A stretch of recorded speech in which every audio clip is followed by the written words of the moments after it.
ME627. Special problem,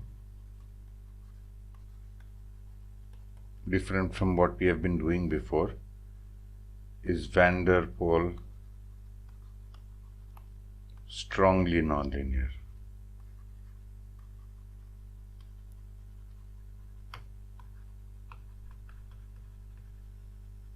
These are called relaxation oscillations.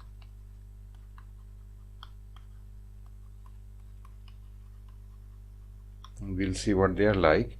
I like this example because it presents a method of analysis that is quite different from the usual ones. It's sort of clever, it works out for this problem, and it gives you hope that for other problems where there is some strange dominating behavior, very weak or very strong, then asymptotic methods may be used. So here is the van der Pol oscillator, familiar to us from our studies with small epsilon, but now epsilon is much bigger than 1.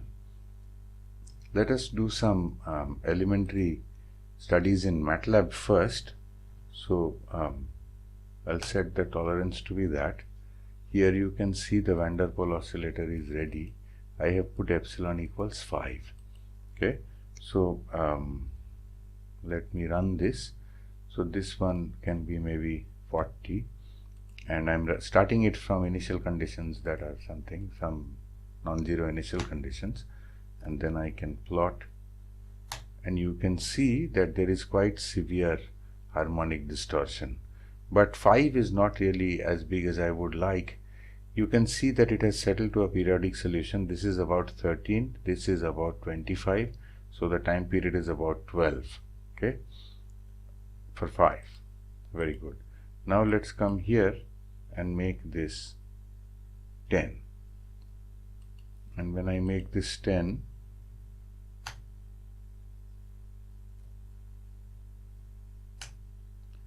now the time period is quite a bit longer, so you can see this point is close to about 10 and this point is almost 30. So this time period is almost 20. It's not quite, but it's almost 20. Okay, so it's quite a bit bigger, almost double, right?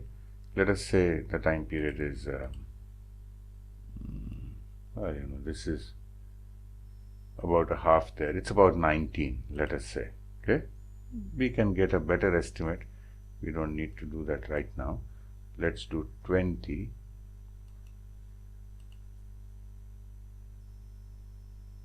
This will have to be increased to maybe 70 or so.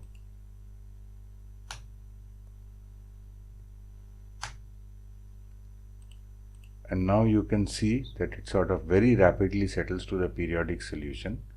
From about 2, then it goes slowly to about -2. It goes to about -1, quite slowly. It is slow, right? You see that this time period is around 17 or 18 units of time. It has gone just 1, so the slope is small. Then there is a very fast jump to about 2. Then it goes very slowly to about 1. Then there is a very fast jump to about -2, and so on. And then if you look at this time period from here to here, that is the period, I can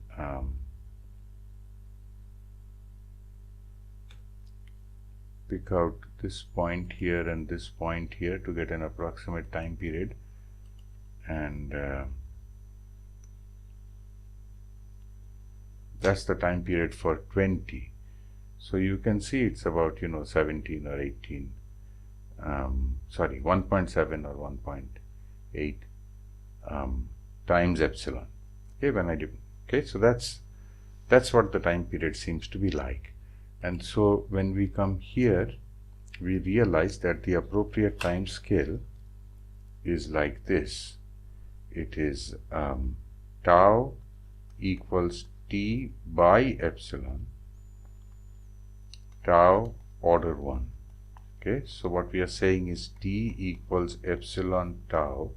This means d dt of anything is equal to d epsilon d tau of that. And so this equation becomes x double prime by epsilon square plus epsilon x prime by epsilon x squared minus 1 plus x equals 0. So let me write that in green here.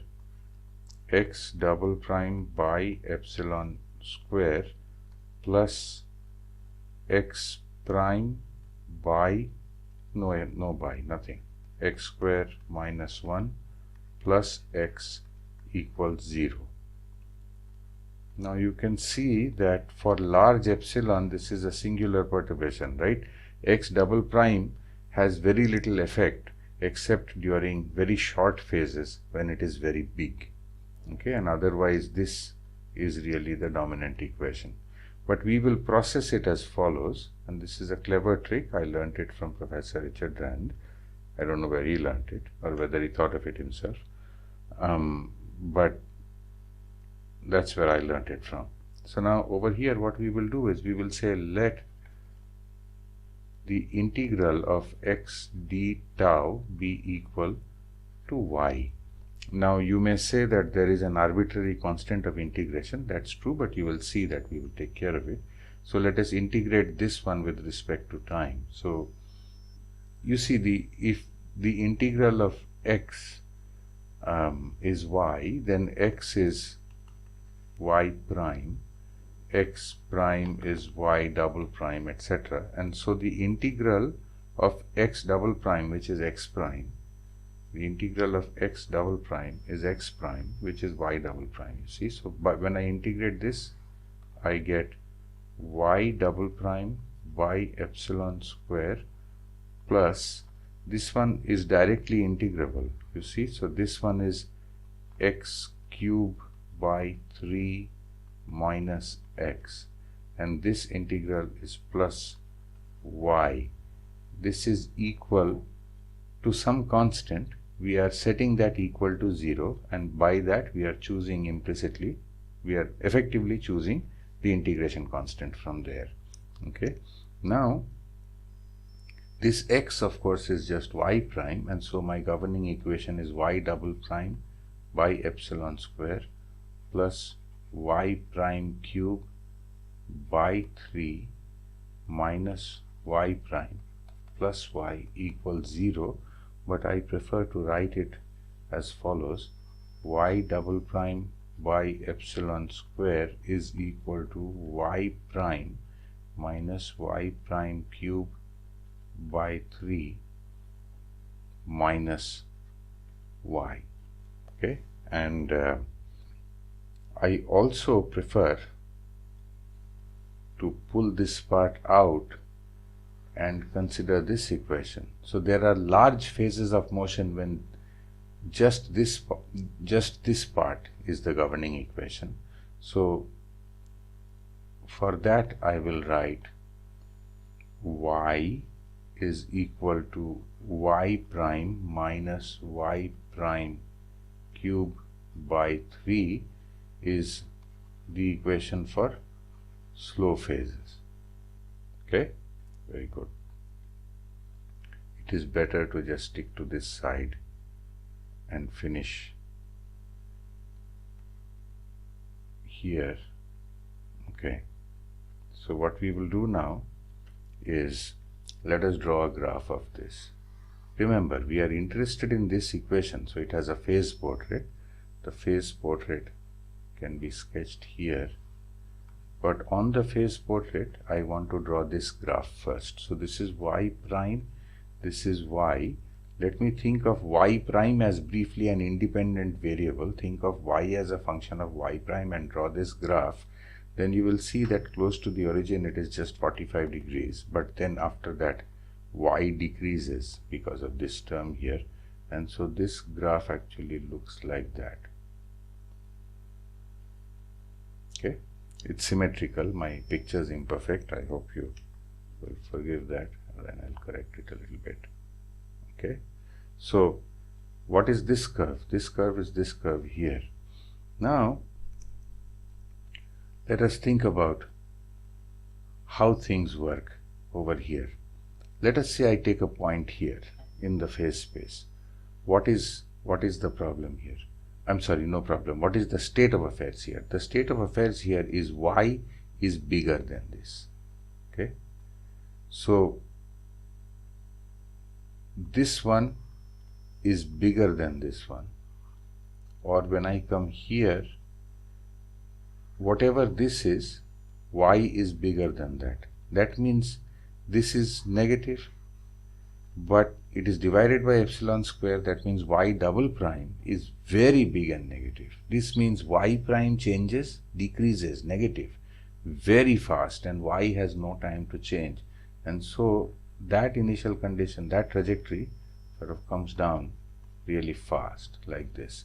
Anywhere over here I start, I come like this. Over here I start, I come like this. Here I come like this. Here I come like this. Provided I am to the right of the yellow curve, all solutions are basically vertical and downwards. Okay. Similarly, if I am to the left of that curve, what happens? That means y is less than this. Y is less than this. Therefore, this is positive. And so if I am on the left of this curve, no matter where I am, it sort of goes really fast like that. So this is what happens. And because this curve extends, I have basically the entire picture, right? So these things just go very, very fast in that direction. These things go very, very fast in this direction. And that's what the dynamics is. So now I got slammed onto this curve here, right? So let me use this purple here. So I got slammed onto this curve. What happens now? Well, y prime is positive. So I move along this curve, right? I got slammed over here onto this curve. What happens? Y prime is negative. So y decreases. So I move along this curve. What about here? This curve is clearly unstable, but over here y prime is positive. That means I have to move in this direction. If I was here, y prime is negative, I would move in that direction. But it's unstable, right? If I disturb it, then it will move over to that side. Over here, if I disturb it, it will move down to this side. Okay? So let us start at some arbitrary initial condition. Let us say we start here. Okay? So how does the dynamics proceed? We just get slammed onto this curve right here. Then we follow this curve like this. We come here. We can't follow this curve because over here the direction is like this. If we leave the curve here, then we get back to that and then we are here. So we can't be doing that. We can't stay there because y prime is not 0. And if we leave it in this direction or this direction, then we get slammed down here. And for these reasons, I will finally draw red. Basically, what happens is after the first transient, you are now following this curve here, coming down like this, following this curve here, and going up like this. That's what the dynamics is. That is your limit cycle. So let me draw that here again. This is y. This is y prime.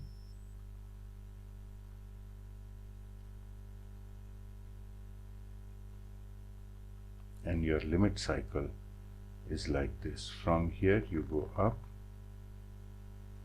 then you follow this curve, then from here you go down and you follow this curve. And this traversal is slow, this traversal here is slow, this traversal is very fast, this traversal is very fast.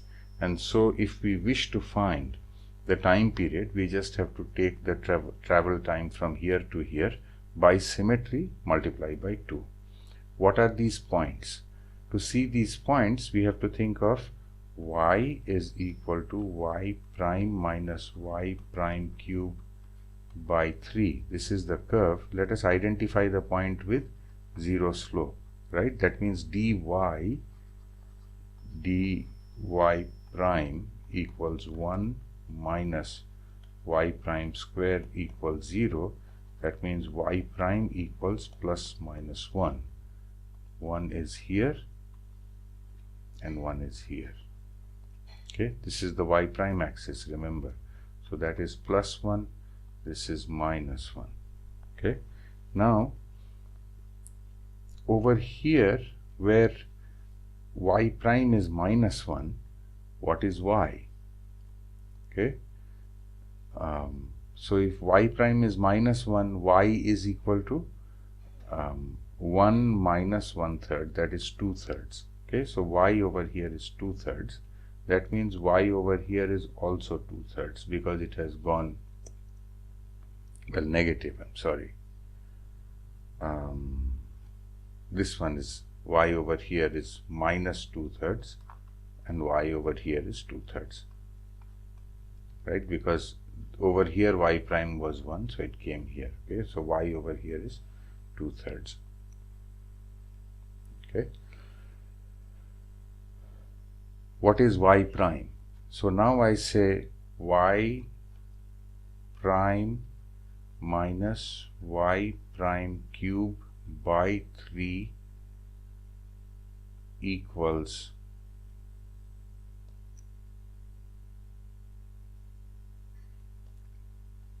2/3. Okay, so y equals 1 is a solution, but there must be other solutions, and if I can trust my calculations, then 2 should be a solution. So let us see here. Let us try 2. So I have 2 minus 8 by 3, that is equal to, well, that's minus 2/3. So let me put here, those are the 2 points I'm interested in.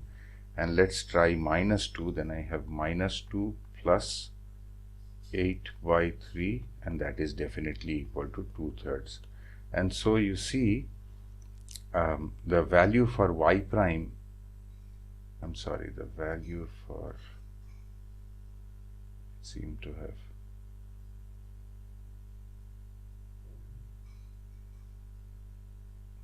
the value for y prime is plus minus 2, the switching points. Y prime is x, so that is why it is x switches at plus minus 2 and plus minus 1. Okay, so it is matching with what we understand. So here we are, y prime is, let us say we are following this curve here, right? So y prime equals 2, over here y prime equals 1, and now we want to calculate the time period. Okay, so here we are, y equals y prime minus y prime cube by 3. Okay, what we want to find is d tau from y prime equals 2 to y prime equals 1. But what we will do is we will write it as the integral of d tau dy dy. Okay, this is what we will write. So this limits we'll put soon. So this is equal to 1 dy by y prime.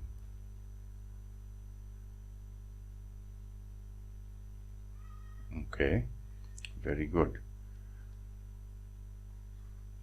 Y is this. So dy is equal to 1 minus y prime square dy prime. Okay, and so we will come here and we will have 1 minus y prime square by y prime dy prime.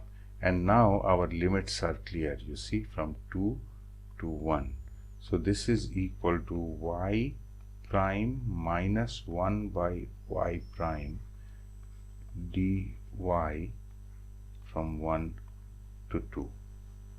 Okay, this is half our time. Okay, very good. Well, this is now easy to work out. So we have y prime square by 2 minus log of y prime. Our limits are 1 and 2.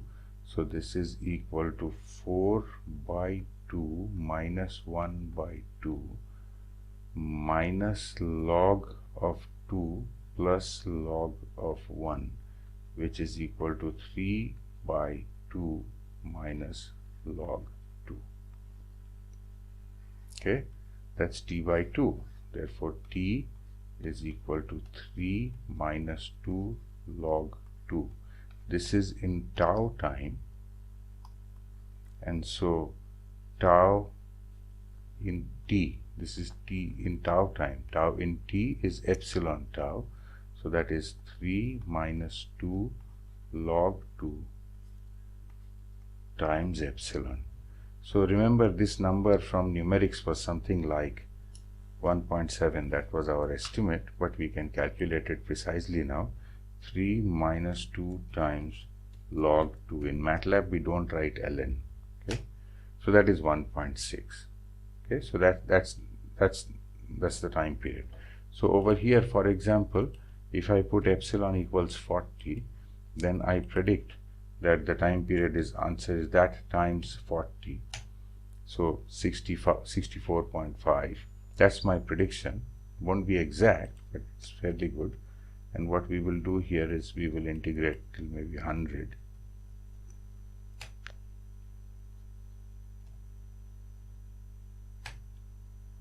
And well, maybe a bit longer.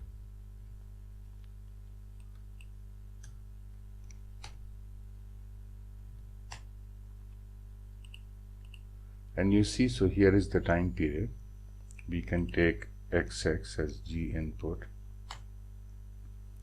maybe make it bigger so that we have a more accurate switch point here. 1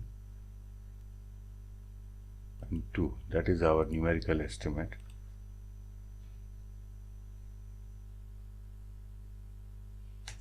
You can see that our predicted value was 64.5 and this is 66.5. Okay, so in percentage terms it's actually quite small. We are off by 4 or 5%. I can make this 80. By now we know we are right, but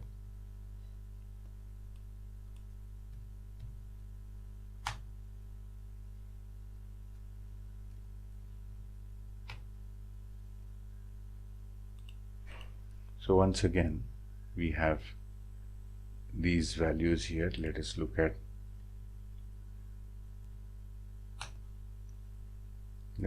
one time period from here to here.